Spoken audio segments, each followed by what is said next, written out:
Hi everyone, welcome. This is Jamila and I get to show you a demonstration about how I do eco printing. Eco printing is really addictive.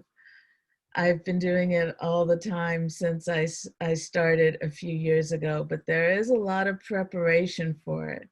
So let me share my screen.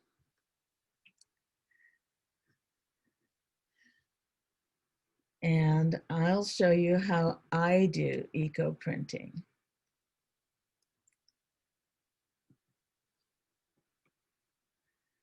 So eco printing, what is it? It's making these gorgeous prints out of leaves and other natural materials by taking the tannins in the leaves and transferring them onto paper.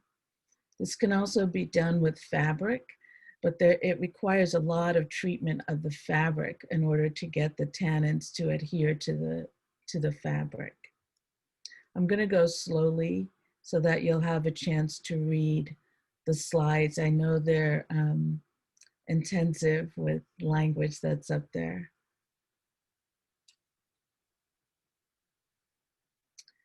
I also want to throw in some precautions because, as we know, some plants can be toxic, and inhaling the fumes from those plants can also be toxic. So just be careful that you allow for a lot of ventilation and not breathing in any of the chemicals that are used in the process. Also be careful of the steam. Steam is hot. So first thing I do is on walks through the neighborhoods, I gather various leaves, and I like to experiment with all different kinds of leaves, different shapes of leaves and different colors of leaves. And I've listed those that give me the best results. I really like those Japanese maple. Those are probably my favorite. The purple, reddish purple color that they come in, it gives a vivid green color when they're steamed. I also use other plant materials, and I'm especially fond of red cabbage. Red cabbage gives a blue tint to the paper that kind of migrates around. These are some prints that I did using some flowers I had received in a bouquet. So we'll start with a mordant. Mordant is the chemical that helps draw out the alum, the tannin in the leaves. And my favorite one is the alum.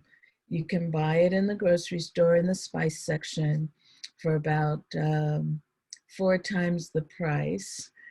The food grade alum is the price of that bag of alum that you see there I got from Dharma Trading Company.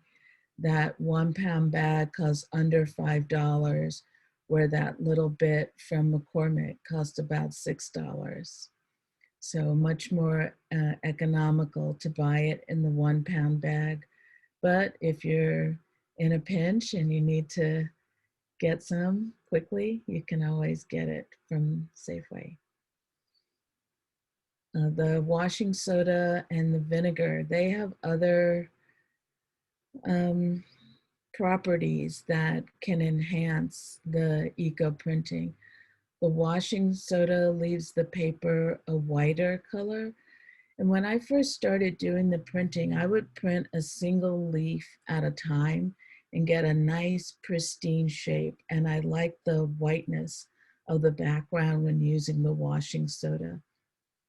But as I got more into it, I became a bit more eclectic and put more leaves on the paper.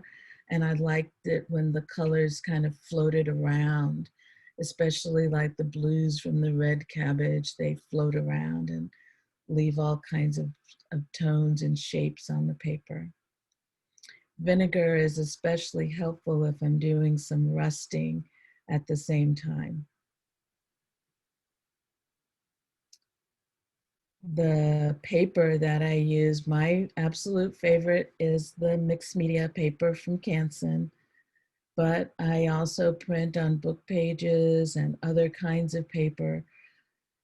Regular copier paper will print, you will get an imprint on that, but it doesn't hold up well.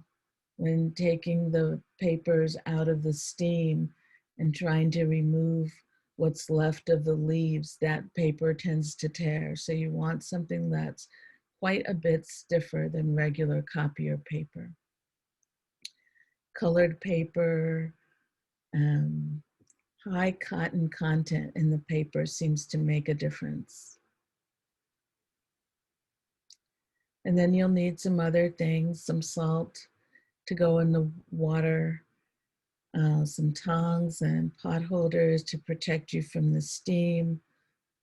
I have a tile there that serves as a weight to press the papers down, and binder clips and that cord do the same thing, keeping the papers tight together.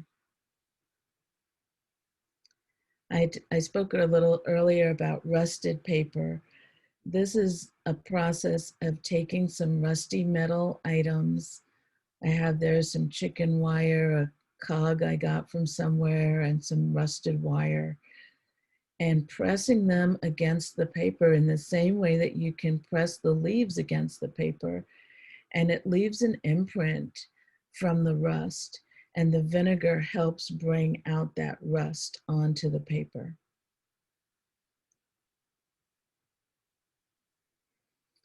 So here's my preparation. I start off with about 2 quarts of water in a bin with 2 tablespoons of alum, and I soak the papers in there. If I put the papers in all together, um, you know, one big batch of them, they tend to stick together and not get the alum between the pages. So I put them in one at a time and press them down. And then when I'm ready to start, I'll typically take that whole batch of papers and flip it over so that I'm using the ones that have been soaking the longest first.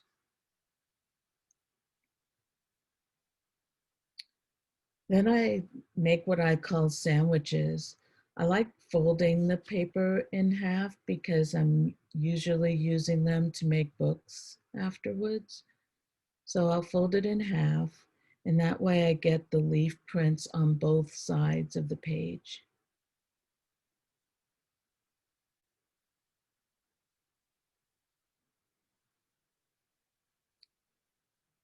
Make your arrangements, lay your leaves out however you like, mixing different leaves or not, adding some wire in there or some other rusty pieces as you go along, and just continue building up your stack. There I've added some onion prints and some onion skins. Onion skins do transfer some of the color, but it doesn't migrate around through different pages.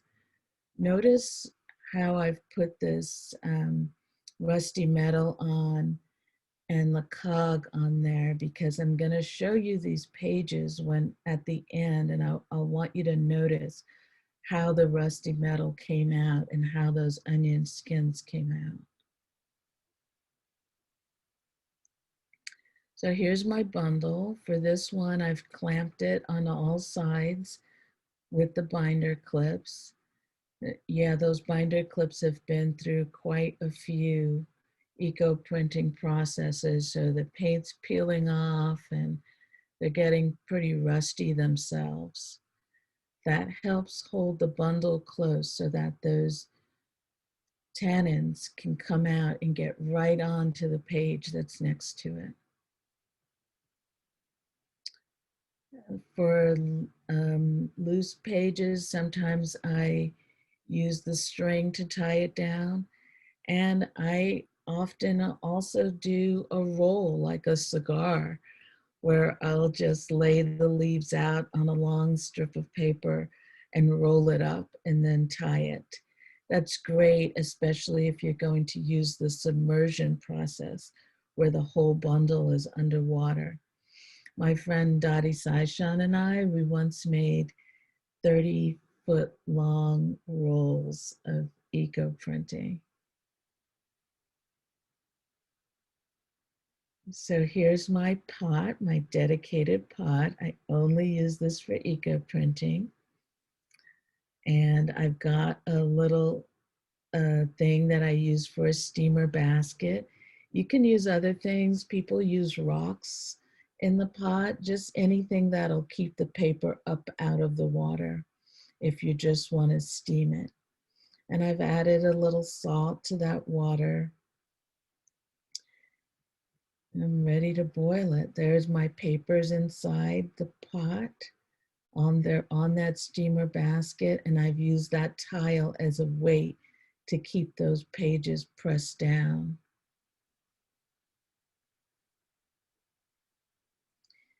For the rusty items, you'd want to add the vinegar. You can add the vinegar in the water that you soak the papers in. You can also pour it directly over your bundle while it's in the pot. That vinegar, again, it just helps to bring out the rust.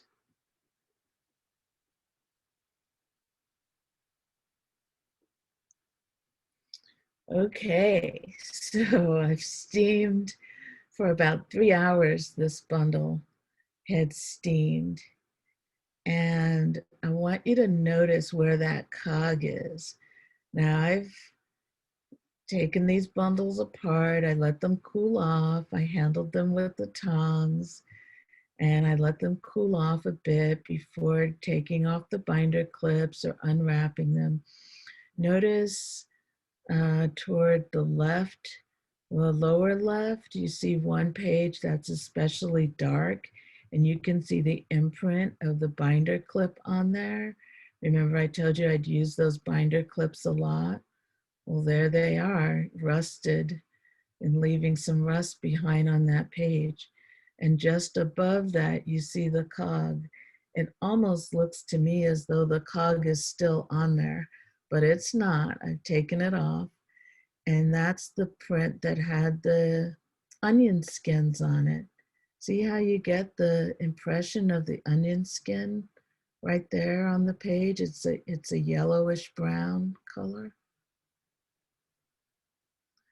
On the other side, on the lower right, and opposite the binder clip, you can see a bit of the page that had the wire mesh on it. Here's a close-up of that with the wire mesh showing through and some of the leaves poking through. You can see some eucalyptus leaves in there. They came out pretty brownish. And just above that wire mesh, you see the plum leaves. They were purple when I put them in, but they came out a bright green on one side and lighter green on the bottom side of the leaves. Cool. So we'll be doing this presentation live on October 18th, and I'd love for you to come by and check it out. In that time, you can ask any questions that you might have. Thanks again for joining in.